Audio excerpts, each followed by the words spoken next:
Breaking news mga kabayan, barko ng Philippine Coast Guard gusto na namang butasin ng China Coast Guard sa loob pa mismo ng sarili nating exclusive economic zone.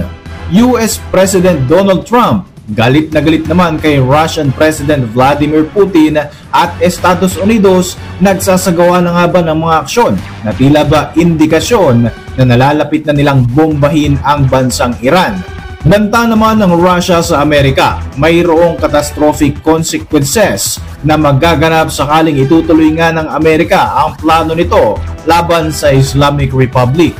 Samantala, United Kingdom at French military naghahanda ng magpadala ng karagdagang mga sundalo para sumuporta sa Ukraine kontra sa Russia. Ako po si Royce and welcome sa Kien Thoughts. Kung hilig mo ang mga ganitong videos, mag-like at mag-subscribe para lagi kang updated sa mga susunod na upload. Mga kabayan, kinundina ng Foreign Minister ng bansang France at United Kingdom ang patuloy na pag-atake ng Russia sa mga energy infrastructure ng Ukraine. Bukod nga rito, inaakusahan din nila si Russian President Vladimir Putin na binabaliwala nito ang US peace effort at patuloy nga ito sa pag-atake maging sa mga Ukrainian civilians. Ayon sa France, nakikipag-usap na ang United Kingdom at ang kanilang bansa sa Ukraine para sa posibilidad na pagpapadala ng kanilang mga sundalo para sumuporta sa Kiev at masigurong magkakaroon nga ng tigil putukan.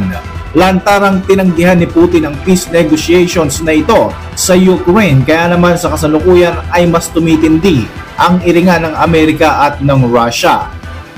Dahil nga rito mga kabayan, sinabi ni US President Donald Trump na galit siya kay Putin dahil na nga sa pag-question di umano nito sa kredibilidad ni Ukrainian President Volodymyr Zelensky.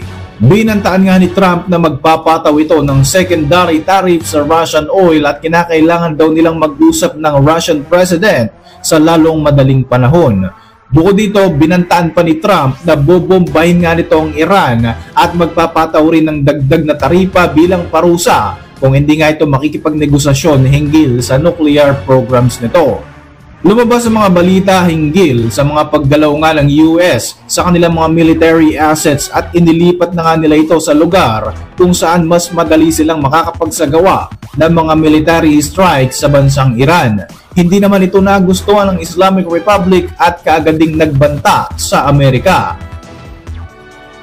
Sinabi ni Iranian Parliament Speaker Mohammad Bakir Kalibaf na kung sakaling malalagay sa alanganin ang Iran, sisiguruhin daw nila na ang Amerika at maging ang mga kaalyado nitong bansa ay hindi makakaligtas sa kanilang paghihiganti. Ang pahayag na ito ng Iran ay malinaw na banta di umano sa mga puwersa ng Amerika na nakabase sa Iraq, Syria at iba pang mga base nito sa Middle East.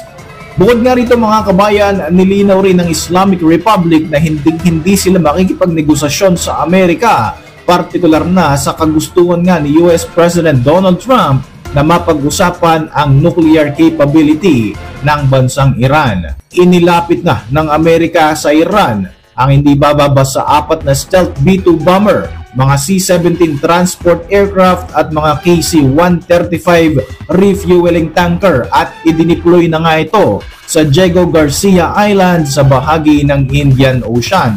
Sa ngayon, mas lalo pang tumataas ang tensyon sa pagitan ng Iran at Amerika, lalo pa nga sinabi ni Trump na handa nga itong gumamit ng maximum pressure laban sa Tehran hinggil pa rin sa usapin ng nuclear program nito. Kabilang narito ang patuloy nga na pag-atake ng US sa Iranian-supported group na Houthi.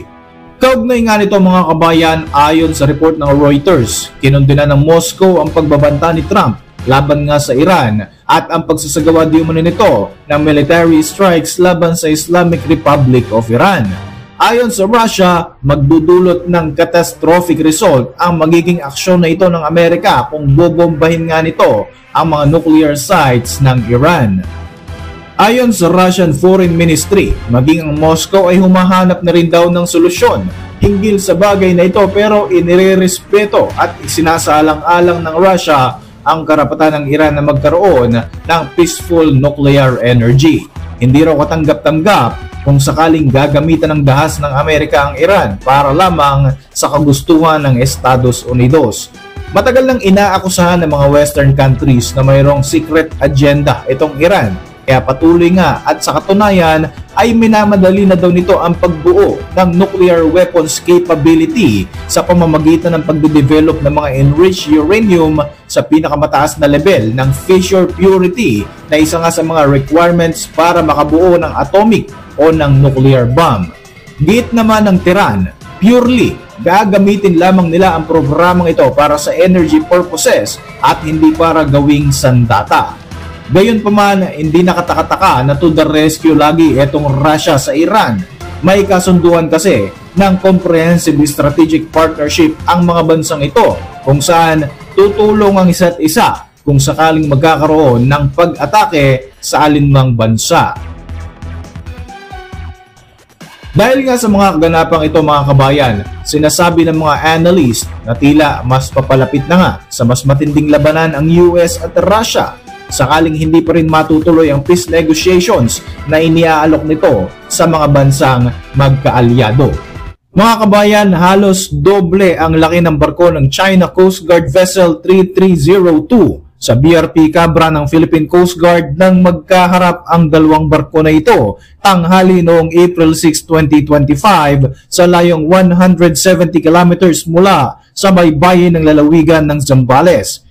Kahit na nagsagawa ng radio challenge ang BRP Cabra, patuloy lamang ang agresibong paglapit ng Chinese vessel sa barko ng PCG. Base sa video, tinatayang nasa 6 to 10 kilometers per hour ang takbo ng China Coast Guard vessel at patuloy lamang itong inaambahan ang BRP Cabra.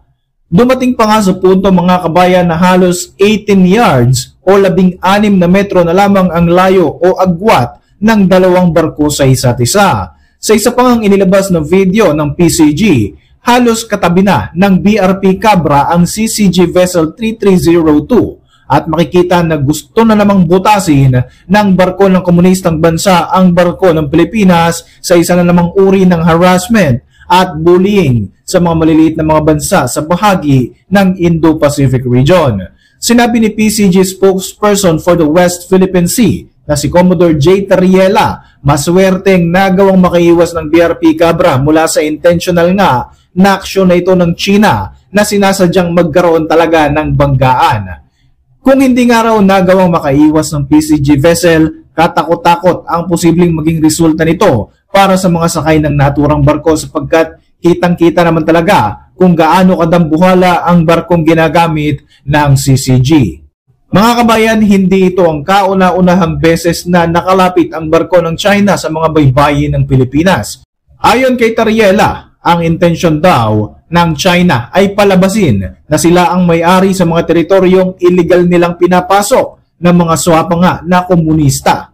Naganap ang insidenteng ito mga kabayan halos kasabay lamang nang maganap ang pagbuntot ng barko ng China sa isa na namang barko ng Bureau of Fisheries and Aquatic Resources o ng BFAR. Sa monitoring kasi ni Maritime Security Expert Ray Powell, namataang dumikit ang 134-meter vessel ng CCG sa BRP Datu Bantao ng BFAR sa layong 100 nautical miles o 200 kilometers lamang ang layo mula sa Busuanga sa Palawan.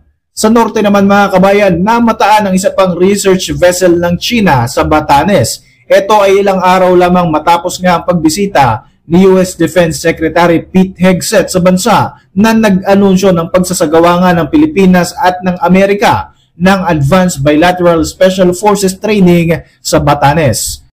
Ayon kay Philippine Ambassador to the US na si Jose Manuel Romualdez, ang paghamon ng China sa soberanya ng Pilipinas ang isa sa mga dahilan kung kaya't dapat talaga ay mag-modernize ang Armed Forces of the Philippines. Timing naman ang naging alok ng Amerika na magpapadala ng F-16 fighter jet na maaaring matatanggap nga ng ating bansa sa susunod na taon o maaaring pagpasok ng 2027. Bukod sa mga fighter jets, naglalayon din ang Pilipinas na magdagdag pa ng mga missiles katulad nga ng medium-range Typhoon missile systems. Pangarap din di umano ng pamunuan ng AFP na magkaroon din tayo ng Iron Dome kagaya ng Israel. Bukod dito, mayroon din daw mga paparating na mga bago at karagdagang barko para sa Philippine Coast Guard at Philippine Navy sa hinaharap.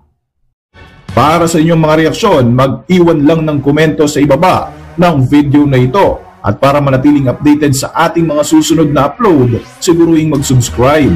I-like mo na rin ang ating mga videos bilang suporta. Muli, ako po si Royzy at maraming salamat sa inyong patuloy na pagsubaybay sa ating channel.